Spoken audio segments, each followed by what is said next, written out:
صحیح مسلم حدیث نمبر 275۔ حضرت حذیفہ رضی اللہ تعالیٰ عنہ فرماتے ہیں، نبی اکرم صلی اللہ علیہ وسلم نے ہم سے 2 باتیں فرمائیں، میں نے ان میں سے ایک کو دیکھ لیا اور دوسری کا منتظر ہوں۔ آپ نے بیان فرمایا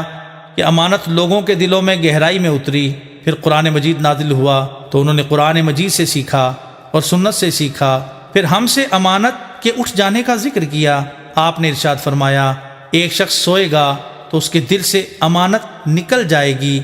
اور پھیکے رنگ کی طرح اس کا اثر باقی رہے گا، اور وہ سو جائے گا تو امانت اس کے دل سے نکال لی جائے گی تو اس کا اثر چھالے کی طرح ہوگا، جیسے تمہارے پاؤں کے نیچے انگارے سے چھالا پڑ جاتا ہے۔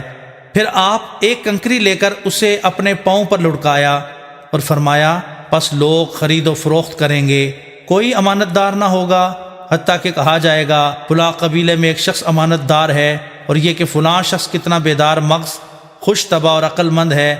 حالانکہ اس کے دل میں رائی کے دانے کے برابر بھی ایمان نہیں ہوگا۔ حضرت حذیفہ رضی اللہ تعالیٰ عنہ فرماتے ہیں، ایک وقت تھا جب مجھے اس بات کی پرواہ نہ تھی کہ میں تم میں سے کس کے ساتھ سودا کرتا ہوں، میں سوچتا تھا اگر مسلمان ہوگا تو اس کا دین اسے میری طرف لوٹا دے گا، اور اگر وہ عیسائی یا یہودی ہوگا